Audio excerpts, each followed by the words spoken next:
again, Marilyn Horse, and we're going to give her a bit of a promo today because she heads up this famous abuse charity, and we'd like to give you permission, Marilyn, to talk to our viewers. So we, at the end of the program, we're going to put a slate up, which is a technical term for saying it's your email address and contact details, because we'd like to encourage, of course, what you're doing. So stay to the end of the program, folks. It's going to be worth it just to see this black and white slate with all her details on. Good morning and welcome. Good morning and welcome. And thank you very much. Pleasure. Madame, listen, we're going to start with the anti-woke brigade that we support. And the majority of people are starting to support it. And the big turnaround, I prophesy, is happening because lots of people, in most cases, the majority indeed, are saying to their employers, well, I'm not staying here for long if you start making us put labels and designating us to who, ye, we, they, whatever. We don't want to follow that. And they're fed up of HR departments imposing wokeness on us all. So stop it.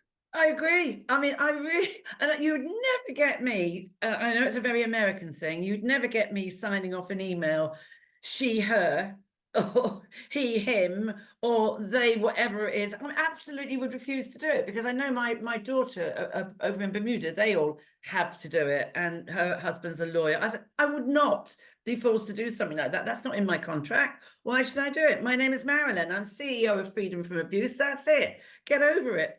And there's no way walking around with a pronoun badge, for goodness sake, it's crazy. I think that's great because that's when, well, 4 out of 10 is, you know, significant really, because it doesn't take much to shove it up to 6 out of 10. And then people get on that bus and before you know it, they're going to have to throttle back on it, aren't they? Well, they are, and even better, 75%, 3/4 of people are actually saying, we are not interested in black, white, gay, whatever. We want the best people to get the best jobs, whatever colour they are. 75% want you to get a job of the ordinary people on merit. Absolutely right. And I think that and the trouble is that gone are the days where your own personality style, the way you present in an interview was, and as long as you had the intellect and you could hold your sort of place in the interview and stand up for yourself, was enough. But now, you know, you've got the children, or the youngsters, they're children to me, but the youngsters coming out of university where your first class honours degree isn't enough. You're now got to have to do a master's. I mean, it's ridiculous. You know, and I think it does. I have interviewed so many people in my life where you've had to go down and look at the CV, and you've wrongly appointed, you know, in education, wrongly appointed a member of staff, teaching member of staff, because it looked good on paper. But when they joined the team, they weren't what you thought. And you know, if you could have just looked at the personality, the ability of the person, do they have the passion to teach? Do they have an air of authority about them? Have they got all those things that would come out in an interview? And whatever job you're in now, that seems to have gone, which is a great shame, because there are people that don't actually perform well under exam pressure, and they just get shoved to one side. You know, and for example, one of my boys, well, 2 of my boys are actuaries, but one of them, he had glandular fever for the second or the middle term, the last term before his A levels, right? And he was destined to get 2 A's and a B, but because he couldn't go to school for all that term, he then I think he got 2, 3 B's, and the of his choice, he couldn't go to the university he wanted to, but he went to Edinburgh. They took him through clearing, and he walked away with a first class honours degree. Now, when he applied for a job on application, they went with the numbers, the figures, can't remember what the name's called now, of what he got for his A levels. And he could not get a job. And in the end, we got our MP involved because, you know, I said that this isn't fair. He had been abused by the head teacher. That had all gone to court. in that final year in his sixth form. And then he gets on the stress of that, he gets ganja fever. Why should he be further penalised when he came out the other side with a first-class honours degree? And and the MP got involved, and now he's, an actuary in town. But you shouldn't have to do that. No, a lot of this is fashion. I remember 3 centuries ago when I was applying for one of my first jobs, and I'll name the name because they're still there, Del Monte. Oh, yeah. They've been going a few years, and I was applying for a position there, basically a sales position. And they were taking on American ideas, and they sat me down and glared at me, this panel, and said, "Do you know what this is?" And he held a pen up. I said, "Yeah, it's a fountain pen, that tastes back." And they said, "Sell it to me." Right. So I thought I made a good sales, but you should use this. It's good for writing, and never mind what they tell you about these old-fashioned pens. They're still very. Anyway, I won't bore you with it. Obviously bored them. I failed completely. But I failed on the basis not that I could make a good sales presentation. I nearly bought the pen myself. It was good. But it's the fact that I did mention when they said to me, "What do you think of the Del Monte product?" Now, I'd got a part-time job in a supermarket before then, and they had special promotions on Del Monte products, and they were really good value and discounts. And I happened to make a fateful error saying, "Oh, they're very good on price. They're even cheap, these cans of Del Monte." But I saw the reaction. "We have the best product. But this is it. They are brainwashed. Yeah, they are. Now, beware of this, people going for big companies, of the brainwashing. One of my little ones, who's now big, has just left a major manufacturer because he was sick of going on courses which were just there to brainwash you. A lot is going on that people do not realize. When you get a job, you think, "Oh, it's an ordinary job." No, it's not. People are defending their positions, and we'll go on to this in a little bit with the NHS because we're digressing. Because what I want to mention, are you a doggy person or a catty person? Oh, me, dogs. I love animals. Full stop. I love animals, but I'm not over keen on cats. I am passionately fond of dogs. I absolutely love them, and I like horses. I don't like riding them, but I like horses. But I like all animals. I love animals because they know unconditional love. They trust you. They're not going to stab you in the back. I've got a lovely dog just lying down there, sound asleep. Actually, she's snoring. She's such a sweet. Yeah, most of these females do snore actually on the quiet. No, we won't go there. I'll tell you what. We'll go to cat flaps because I was hoping you'd say you're a catty person. No. But there you go. Well, I don't know. I prefer the pooches myself. Well, the thing with the cats, what I don't like either, they bring in their game, don't they? They bring in a half-dead mouse, or they bring in a vole or a half-dead bird, and they don't actually kill it. They play with it, don't they? They pat it around and play with it. And if they bring these things in, like a half-eaten rabbit, to show you, that's supposed to be like a real compliment that they're showing. I mean, I just, no way. I couldn't cope. No, they do, and they know you're loved and you love them if they bring a rat in. We've had that several times. But there you go. Having said that, there is a certain gentleman in the House of Lords, one of the top lords there, that is fed up of cats, and he wants to ban cat flaps. And the reason for this, of course, the cats can go in and out at will and chase their game, especially birds. He is a bird lover. And he says, no, cat flaps should be banned. And more than that, cats should be made legally to wear a bell so that the birds will run away, of course, and not get caught.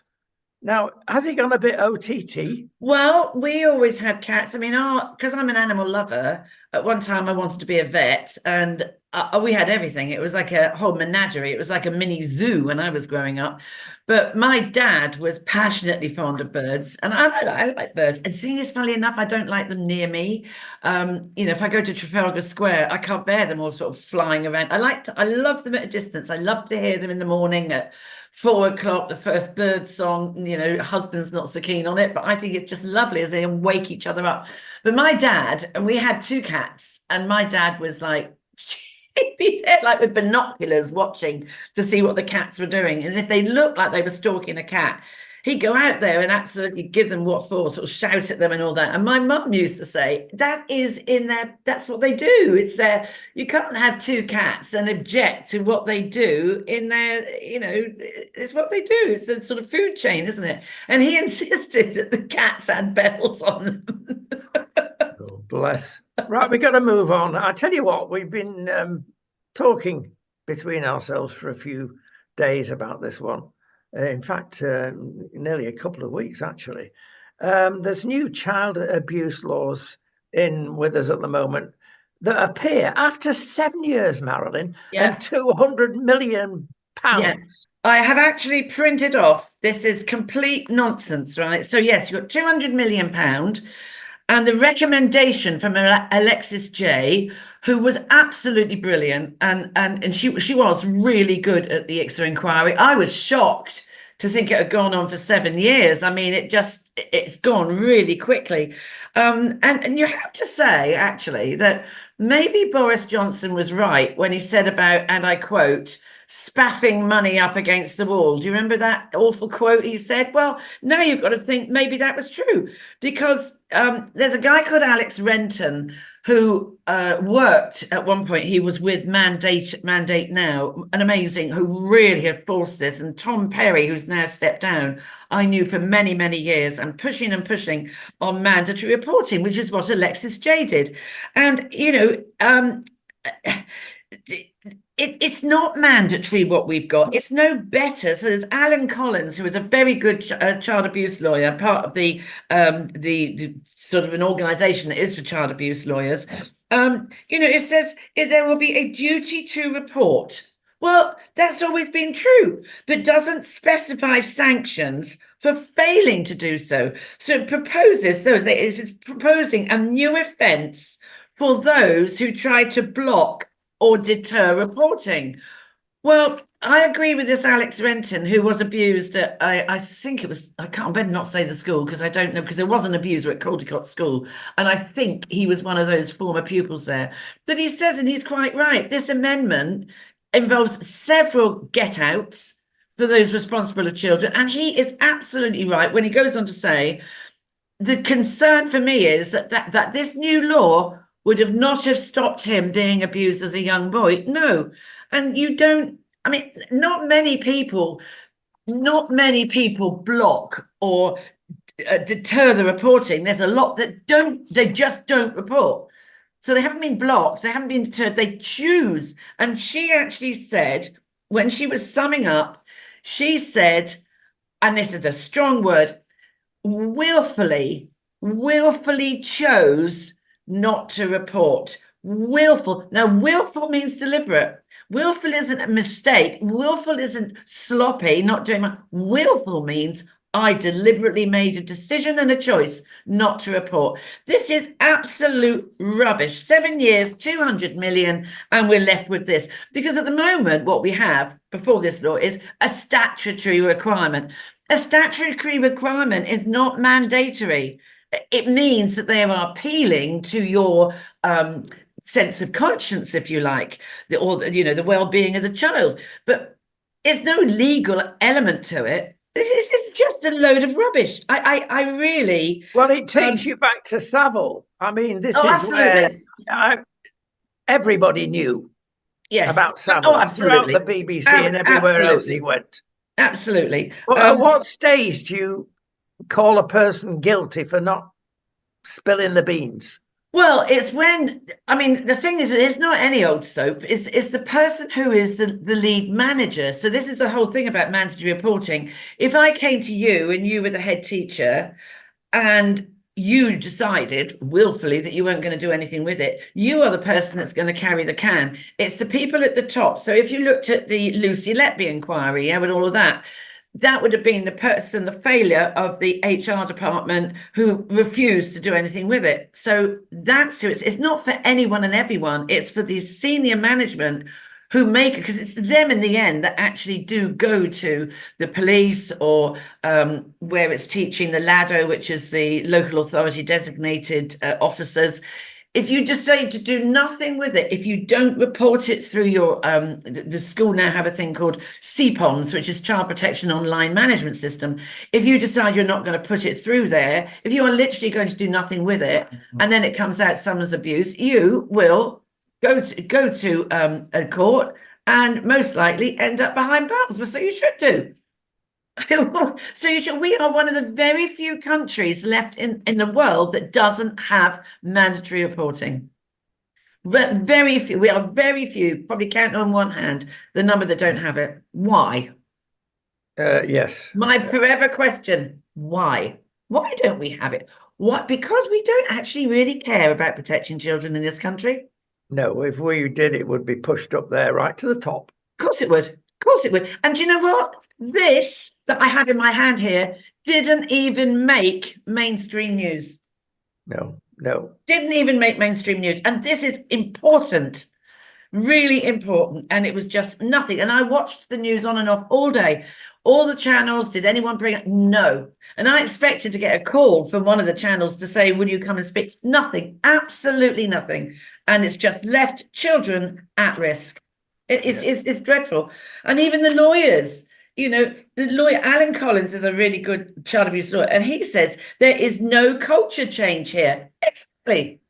And he said mandatory reporting is badly needed. Exactly. Even Nikki Campbell, the BBC presenter who came out, and he's like, and it is really, as a lot of people are saying who have been abused, a kick in the teeth. And it is kick in the teeth. Yeah. Okay. We're going to mention what we did, I think, last week, because we highlighted potty diets in that, yes, in this case, fruit.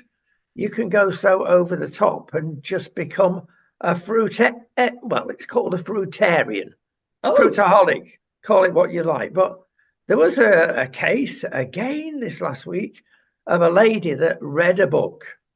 And it says, you've got to eat fruit, only fruit, you'll be healthy, you'll live till you're 150, etc. The usual thing. And so she did. Not live to 150, she's not that way. But she did this for 20 years. How she survived, I don't know. Everything was fruit. Fruit juices, normal fruit, apples, pears, whatever you like. She brought up, reared 8 children. So it must be good for, yes. But she was as thin as you can, bulimic, might one say. And eventually it got her, of course. Not to the extent of Steve Jobs that we mentioned last week. And it's taken her 23 years to get off this addiction. Wow. Because if you're on a potty diet, and it's not just the fruit diet, you get addicted to it, both mentally and physically. And you can't do without, and it's taken that long. She's off the thing now, and she feels a whole new person. So be careful of what's out there, especially on the internet. But also, I mean, whilst fruit is lovely and obviously good for you, we've got to have our 1 in 5, haven't we, every day? Not 55, obviously.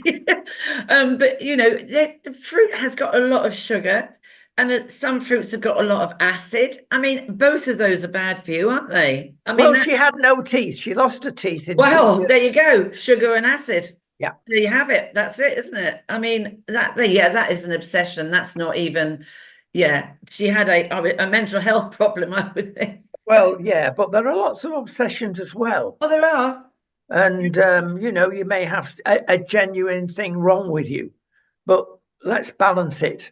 Yes, you shouldn't eat fruit in this case to excess or whatever you want. Protein diets are the main rage at the moment. You can have muscles looking like Popeye. But you could, if you eat, and I mean, I just think, if you eat at smaller portions and instead of on a dinner plate, put your meal on a dessert plate and at a variation of everything that's out there, but less of it, and stopped all the snacks, the chocolate, the biscuits, the cake, and the crisps, you'd be okay. And water. Oh my golly, I'm going on about the water again. You got to have at least 3 litres.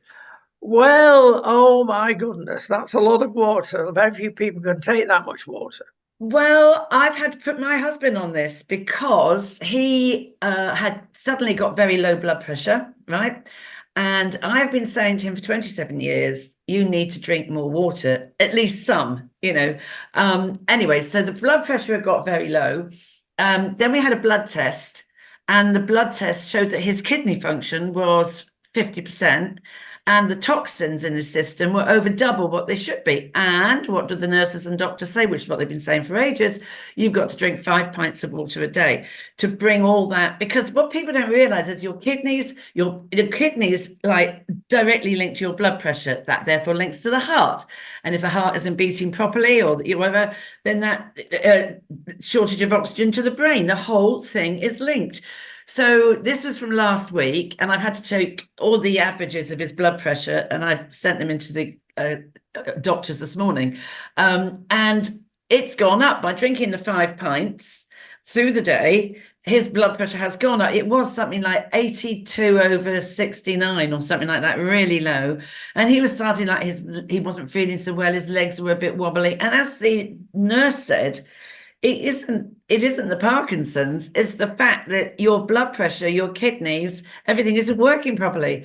And now it's gone up to what it should be, 120/70. So, and so that's what, and you just got to maintain, you have to drink water. I agree with you. You can drink too much. That's true of anything, isn't it? You can eat too much of one thing. Yeah, and we're all different. And if you can... But what people don't realize is we wake up dehydrated. When you sleep, your body gets dehydrated. Yeah, the latest on that, by the way, is that you should have 2 glasses of water before you even have breakfast. I do. Well, there you go. I drink 2 pints before I even... 2 pints? Oh, my goodness. 2 pints. 2 pints of water before I even start on anything else in the day.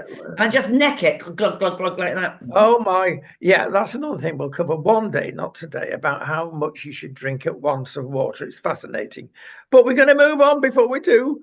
And this is very serious. And we've all sort of had the thing at the back of our minds.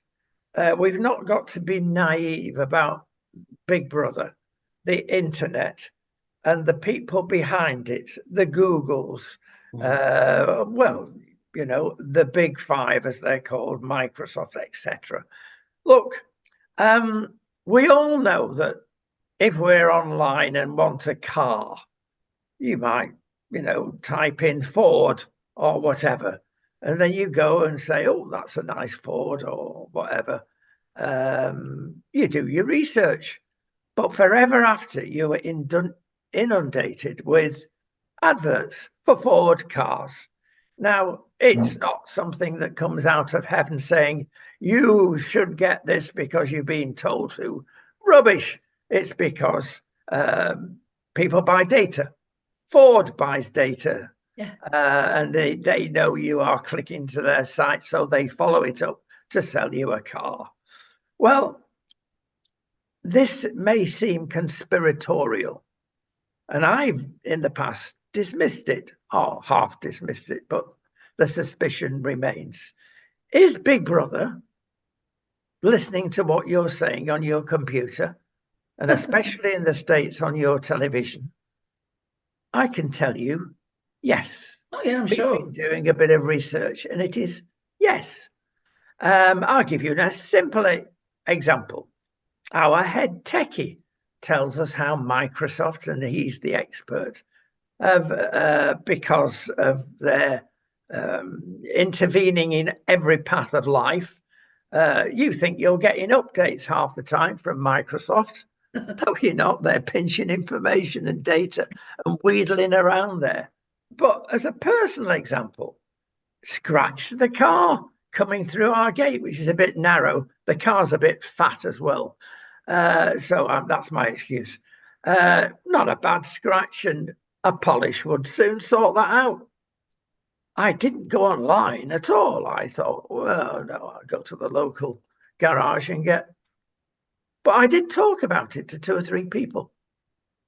I've been inundated without even typing anything online, just talking about it. Beware, folks, what is happening. If you've got anything really confidential, don't speak in front of a computer. No, or a television set. No, I don't trust it. I don't. And I always say, if you've got a smart TV, some smart TVs have a webcam at the top, and you should cover it, because if somebody's hacked into your passwords and all of that, they can watch you through that webcam. I totally agree with you. I'm very careful what. Because the stuff like we're doing now isn't encrypted either, is it? You see, people can, no. And when you do Google, you've got to think of the algorithms that they're going to come and swamp you. And that's why the children they come unstuck with stuff. So like if I was a young teenager and my friend's got anorexia and I didn't know what it was, I'll stick that in. Oh, anorexia, I wonder what that is. And then mum says, oh, it's come down for tea. So I come downstairs for tea. Then I go back up there and I have another little look for 2 or 3 times for the next 6 weeks. Even if I never Googled it again, for the next 6 weeks, that child is going to be absolutely inundated with stuff on self-harming, anorexia, food allergies, food, all sorts of eating disorders. And in the end, they're stuck in a rabbit hole that they can't get out of because the algorithms are flooding them with information that is not healthy for them to know. Yeah. I'm going to move on quickly. We've given the warning. There are 67,000 sex offenders registered, don't cite more, in Great Britain alone. In the real world, there are more than that. And Sarah Champion, Labour MP for Rotherham. Of course, Rotherham's got a bit of a reputation, and she knows about it, is not happy about all these DBS reports and the fact that even as a prisoner for a sex offence, you can actually pay as little as £15. £15 to get your name removed. Exactly. We have been, I was going to say championing, we have been campaigning alongside this thing for the last 5 years. This is an absolute hole in safeguarding that while in prison. So if you think of Ian Huntley, who sadly murdered the 2 little girls in Soham, he wasn't Ian Huntley. I can't remember what his name was. Oh, Ian Dixon. That's what it was. In another constabulary, it was Ian Dixon, where he had form and allegations about him. But then, of course, he goes into another county, which is Suffolk, and he applies for this job, and he calls himself Ian Huntley. And of course, he's lying. Have you ever been known by any other name? Says it on the form. No. And he gets a DBS DBS certificate because he's lied. And there he goes on and he kills these children. Now, there's another guy who's in prison at the moment who has changed his name for £40. He's a known child killer. He was let out. What was his name now? I can't remember his name, but he has had to go back in because within a few weeks of coming out, he was stalking children again. But he was allowed to. How on earth can you be allowed to change your name when you're a prisoner? Because all the post in and out goes through the governor's office. So why was that not checked? Now, we have campaigned for, and this is what Sarah Champion is on about, that no one can change their name. Sex offenders, child abusers, anybody who is a real risk to the public cannot change their name. Now, when we started doing this, we were told, and wait for it, well, we can't really do this. This is a bit of a glitch because what if you were transgender and you changed your name? Well, how many people is that going to affect? Far more people, So it's been going round houses for all these years, because in case anyone transgender, that would be against, their human rights to say that it's absolute rubbish. And it's a complete gap. And there are so many people that have been harmed and raped by men where this has happened to, where they have changed their name and they've applied for jobs. And of course they've lied. That's on their DBS application. And that's why the DBSs aren't worth the paper they're written on, really, because there's no, I think what it should be, and I've said for ages, is your name and your data should go to the DBS, should go to the offices where you change your name. Yeah, I can't, deed poll, and all of that should go and say these people can never change their name. That's what it should be. So it's like as soon as a court case is over and you've been found guilty, that should go to DBS and the deed poll people. You cannot change your name. Yeah, I agree. Absolutely. There are simple solutions to many problems. Simple solution, but of course, it's all about political correctness. It's not about looking after children or the general public. It's all about political correctness. It's always on the side of the offender. Yeah. Right. Talking about idiots, we'll go to various ports of call. A number of things that are going on again that perhaps the average member of the public either don't care about or choose to ignore, that are more sinister than appears on first looking. In Spain, everybody thinks Spain's the place to live. Let's go in Spain. Plenty of sunshine. There are negatives, and I'll tell you one of them. And it's not just Spain. It just happens that Spain is particularly good at applying this particular law that has come out of Brussels. Thank goodness for Brexit. And why do I say that? Well, you'll realise. I've just actually managed to almost close a bank account. Now, in Spain, that is difficult. They hang on to you. It's like a monopoly. There's only 4 real banks of any note, and they hang on to you and they treat you not very well. And everybody's sort of changing to the odd, smaller rural bank because they're fed up of the way, like we are in Britain, in many respects, of the big boys, the bully boys in banking. How does that affect the average person? Well, I'll tell you how it affects the average person. In my particular case, I closed most of the bank accounts I had.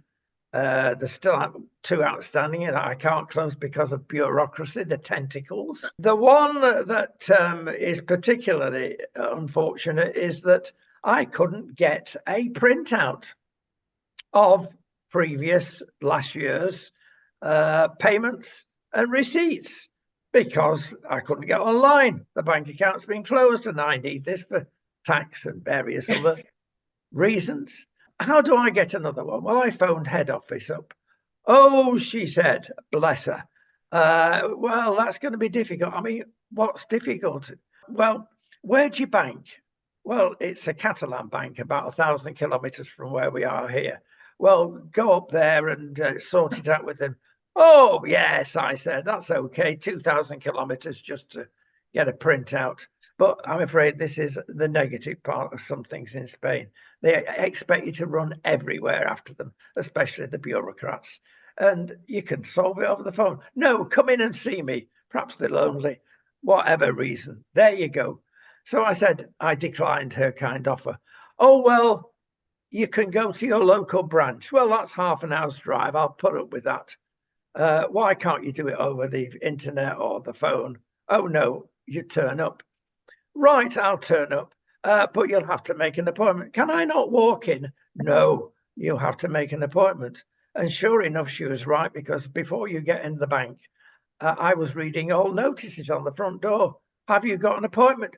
You can't even get into many banks in Spain without a prior appointment. And that takes a week to 10 days to get. It's appalling. Aren't we lucky in UK? Anyway, I got my letter from her with the appointment. But before she put the phone down on me, nicely, she said, oh, by the way, you have to prove your income when you go. What? Yes, that's my very word. What? Spelled W-O-T. What? Exclamation mark, I said. Oh, well, she said, it's a new rule income from Brussels. I said, come on. I said, I've not got an income. I'm retired, ha ha. I've got a pension. Oh, well, yes, you can take proof of the pension. That's not easy. With DWP, of course, in Britain, they don't give you regular printouts and bureau. No, of course they don't. It'll take you another month to get that, especially with the dear old Spanish post. So you can't go and see the bank. Fortunately, being a resident of Portugal, they're a bit more efficient there. And I got some papers sent over me from Portugal to do a very simple thing. But this is where we're at in Europe. So I turned up and got all the requirements, and eventually I got, and I've checked up to on it. It applies to all banks throughout EU.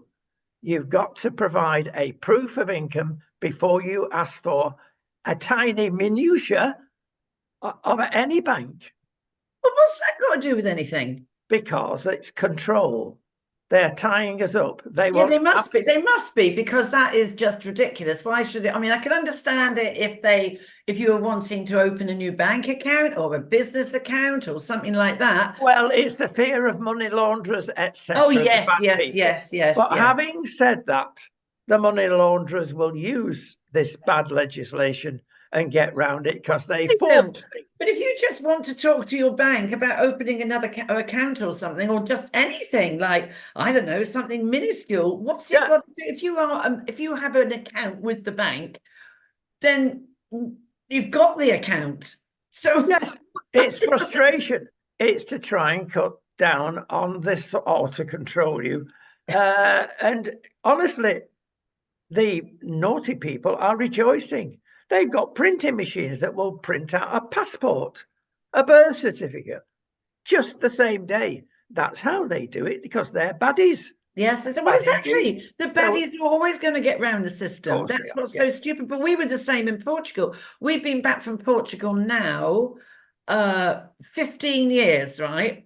And I've still got, we used to bank with Bej, was it Banco Espírito Santo? And that went bust. And then it became Novo Banco, right? So we were with Bej when we left Portugal, which then went bust. And I'm now getting, and I have done ever since we got back, I keep getting in Portuguese emails or letters from Novo Banco. I don't even have an account there anymore. It's still down.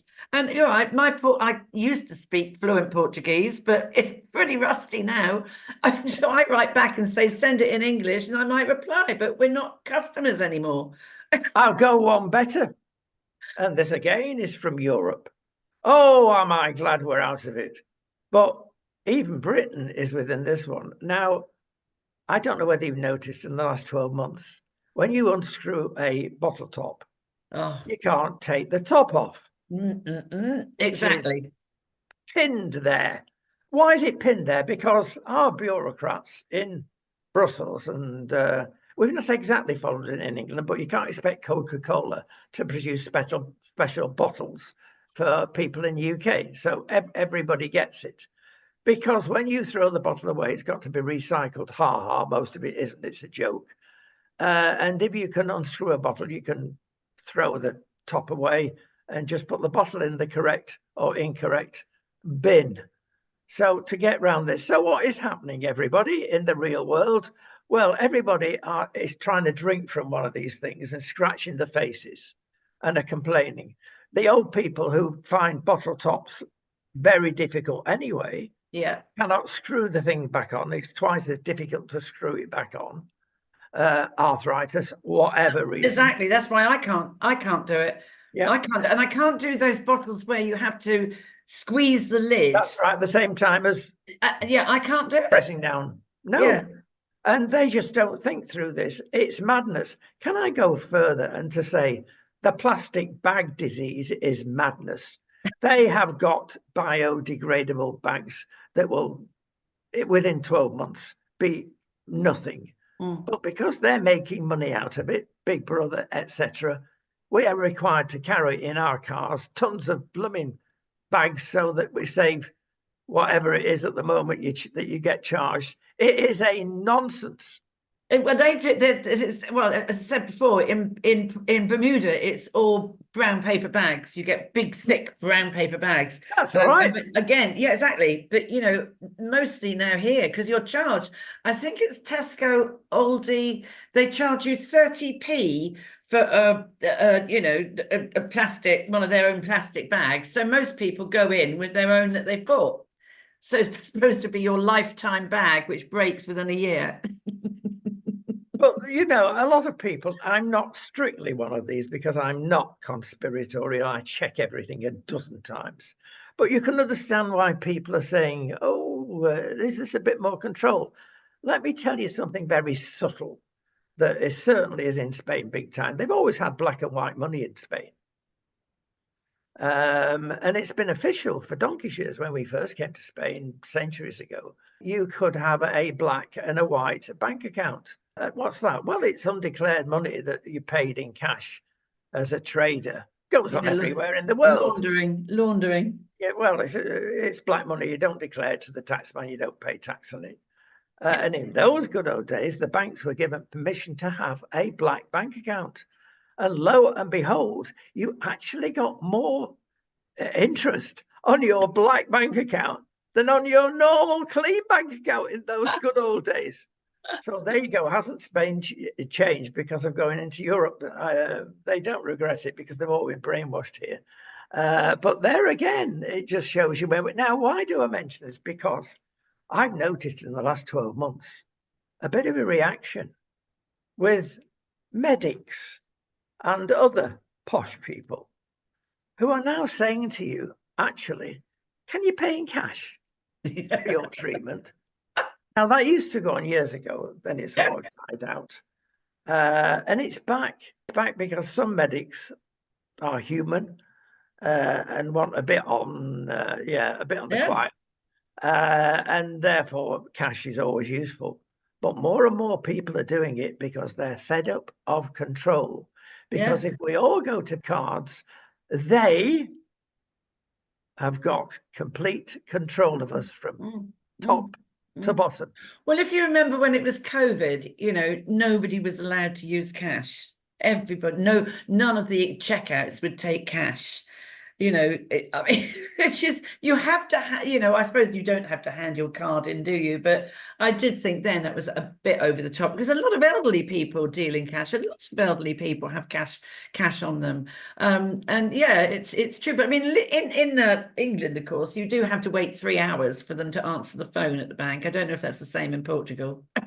No, you know, please join the queue. They never answered the phone. You're 39th in the queue. Your call is very important to us. Oh, really? Yes. I do love but you've now got, because I cannot stand this automated music. And I was phoning someone the other day and they said, press this number if you don't want the automated music. Thank you very much. If I hear Fleur Elise played any more times, I think I will scream. He's like, oh dear, manufactured. It was just awful. Before we leave this control bit, don't be controlled by these clowns saying you've got to have an all-electric car. Believe you me, it will not happen. There are other technologies well ahead of the totally electric car that will come in before you all have to have. This is why they keep putting back 2030, wasn't it? Now it's 2035. It'll never get there by 2050 because the ordinary folk of this world won't buy anything that can't drive, as it were, from Manchester to London. Well, this is it. I mean, my stepson, he loaned his friend's BMW and he said, my goodness, I had to spend so much time stopping to have it refueled and oh my goodness me. But also there's this thing that we talked about, I think it was last week or the week before, about rats and vermin who are attracted to the soya that's in the cables. And so you've got that. You're now going to have to buy a bag to put underneath your car. And also, if the battery explodes, if you're in a car accident and you have an electric car, the fire brigade, the police won't do anything until actually the fire brigade are there because the batteries explode. So it's like going to an unexploded bomb, actually. Yeah, and you can't put them out. It's very. I wouldn't have one. I really wouldn't have one. Well, there is sensible in having what they call a mild hybrid. We've got one of those. Yes. You don't have to plug it in. We'll move on to avocados. Now they're the favorite hippie fruit at the moment, and they are very good for you, but they're blooming expensive in Britain. We have corner shops in those in Spain, and you can buy them by the kilo, and they cost very little. A lot of people don't like them, but honestly, They are lovely. Aren't they known as nature's butter or something, aren't they? Well, people I call them think that, it's yeah. nicknamed nature's butter. Oh, I love that. I think avocados are lovely. I like the Mexican ones because they put a bit of zap in them. And they make them very spicy. That is really nice. Lemon is always a good idea. The question that is always asked, they're not easy to cope with. When are they ripe? When you should buy them, or you are supposed, if you're an aficionado, to go into the grocery store and squeeze them, not too hard because you ruin them, because their flesh is very tender, and if they squeeze in a little bit, then it's right to eat. Or you can take the little top off where they stick up to the tree, the stem, very short. I used to. Do you remember the good old days going back in time when we had things called prawn cocktails? Oh my goodness, yes. And you used to put the prawns, the muddy sort of sauce in the avocado as well. And I used to, if I had friends around for dinner, I would buy them firm the day before and wrap them in newspaper and put them in the airing cupboard, and they were absolutely perfect.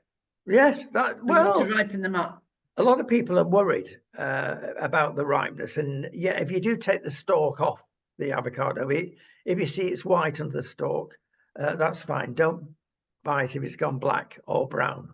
We'll be going into the supermarket picking the stalk off. And the other important thing is that when you cut them open and get that lovely big stone out of the way, pity they can't use that. Perhaps they can. Perhaps they can make avocado. Do they make avocado all out of that? They might do. Some posh factory. Anyway, the stone comes out. You can't eat the stone yourself.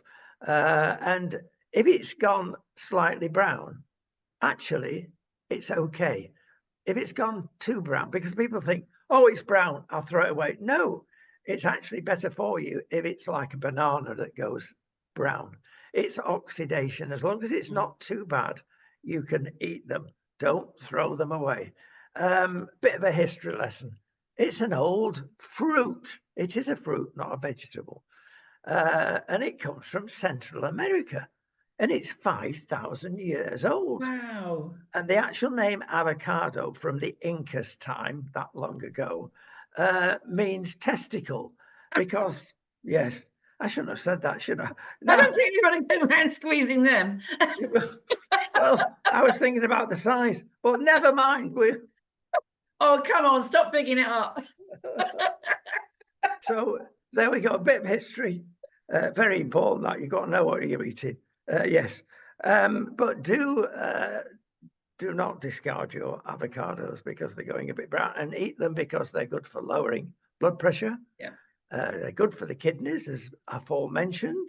Oh, by the way, I meant to say before, I was distracted, of course, that do you realize with kidneys, every minute they actually filter more than 1 litre of blood. Now, that's how good your kidneys are. Yeah. And how essential it is. And the kidney is linked to the liver in very important ways. And they're just as it is just as important as the kidneys. All connected with blood pressure, as you quite rightly said. Well, we're going on to unhealthy and healthy foods now. And again, we've got to be very careful what we're buying that purport to be healthy foods that aren't. I'll give you one. Yogurts. Yogurts are the most unhealthy things you can buy. You might as well buy a Mars bar. Because, tell me. The amount of sugar in it. Oh, the average yogurt. Get the natural, no. If you get the natural Greek one. Well, there are ways around it. Go for a natural Greek yogurt. And it has to be with Greek milk, doesn't it? Yes, ideally, and make sure you get some berries just to top it off. That's sugar, of course, but not to the average yogurt is distinctly unhealthy. Beware of it. It is, and if you get the low-fat one, it's got even more sugar in it because other chemicals. Exactly. So I only buy, because I had problems with my gut a while ago, and it was a dietitian that said to me to buy 0 fat, 0 sugar, natural Greek yogurt, which you can get in Aldi. And I always look at the back, and it is Greek milk. It has to be Greek milk. and it's lovely. And I have it with blueberries. It's really nice. It really Yes, is it nice. is. Another But yeah, tip is if you can't take cow's milk, yeah. and you've been recommended by your medic to have goat or sheep's milk. There are reasons for this. Yeah. Sheep's milk. If you go and carefully get the right one, you can get it in hypermercados, certainly in Spain. Goat's yogurt, it does not taste goaty. A lot of people say, "Oh, goat! Oh, they smell and what?" No, it doesn't. Sorry, I don't like goat cheese. I like feta No, cheese. yeah, I love goat cheese. It's very strong. It is fantastic. But never mind. It does not taste cheesy, the yogurt, if it's produced properly, and is excellent for you. So go for that. Second unhealthy food, vinaigrettes. Be very careful with vinaigrettes that go on your salads, of course, because they're full of chemicals. Yes. Make your own, and it's dead simple.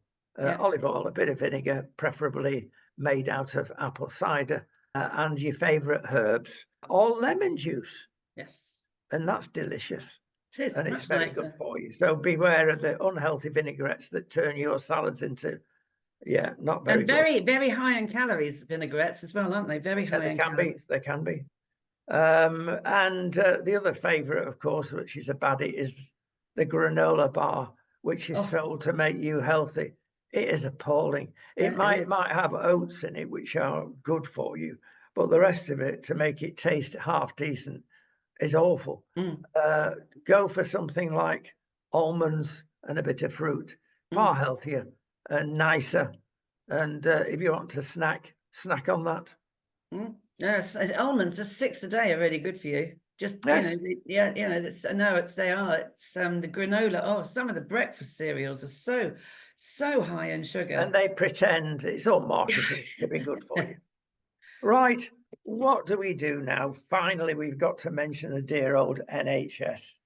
And the phrase comes to mind, especially after the BMA. In fact, the chief came out with a statement that really sums the NHS up. It's a killing machine. What do I mean? Well, it's dead easy, and he said it. Every day of the week, 250 odd people are dying who shouldn't die because they're on trolleys in corridors or in ambulances and they can't get out. It is appalling.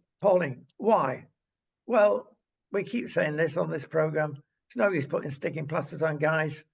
You've got to get rid of the NHS. It was designed perfectly well many decades ago. It has now passed its sell-by date. Other countries are way ahead. We've got doctors and nurses that don't want to work weekends. And what happens, and it happened to me and my dearest, who were both at the same time run over by a vehicle and left for dead on a Friday afternoon. And instead of getting an operation there and then, because we were cruelly injured and were off for many, many weeks, we were left, and this happens all the time, till Monday morning, till the surgeons came in. That is disgraceful. It is disgraceful. Fortunately, we survived, but I say, fortunately. It's absolutely, it is dreadful. I mean, I mean, what can you say? When my daughter had a really bad, she had the chia seeds thing, that we've said about, that chopped up in her system, and she was blue lighted into a hospital in Singapore, and it was a Sunday morning. And there, on duty on the A&E, you have to have a consultant in nearly every sort of experience has to be on duty. So I worry. I can remember when I had my children, it was, oh gosh, let's hope you don't go into labour at the weekend because they're short-staffed. Now, of course, if Starmer comes in, I think, isn't it Starmer that's going to say that doctors are going to have to work at weekends and, watch them all go out on strike again? Well, yeah, I mean, let's compare again, Southern Europe. I was taken quite poorly in Portugal about 4 years ago. And again, I should avoid Fridays. It was a Friday. Yeah. No, it was a Saturday. I'm sorry. Well, it's just as bad. So I was taken in for investigation straight away. And my wife said at the investigations, "Oh yes, he's got a problem. We've got to sort this out." Yeah. Said, "Oh well, shall I bring him back on Monday?" Being an NHS lady, shall I bring him back on Monday? No, Sunday morning, first thing, we will operate.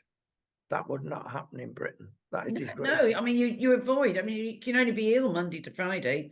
Yeah. Because you can't, you know, it's and you ring, what's it, 111, whatever it's called, where you can be hanging on to that for 3 hours. Yeah. So they have the triage system, you know, it's dreadful. I mean, with Roger, I just stick him in the car and go straight to A&E. Yeah. I'm sorry, everybody mentioned triage. My blood pressure goes up. It's the moral of this story, of course, and let's give you a few more bullets as well before we mention that.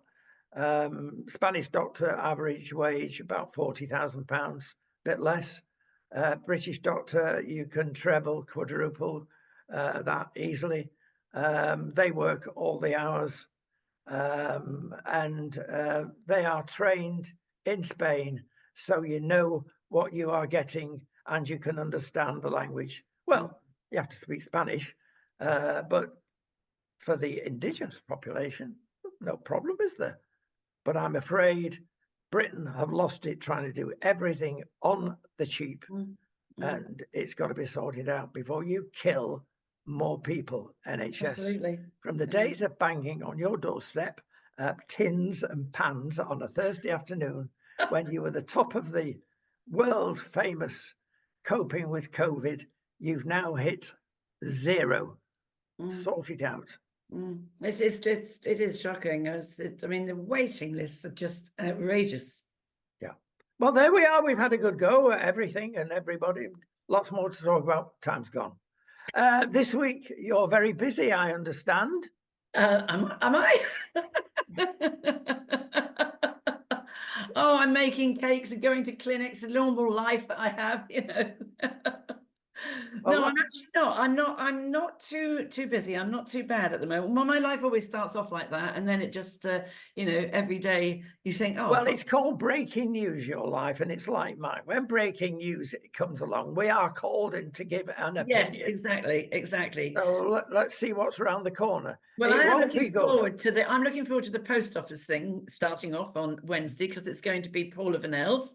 That's going to be well worth watching, when I hope that Jason Beer KC rips her to shreds. He's such good entertainment. He's brilliant barrister. So yeah. I will be busy watching that. Well, she's going to look forward to the next week. We will see you next week, madame. Bye-bye. Thank you. Have a good week. It's sunny here. It can do it. It's blue skies as well. Oh, there we go. I'm jealous. Yeah. No, I'm sick of these blue skies here. It's only 14 degrees, though.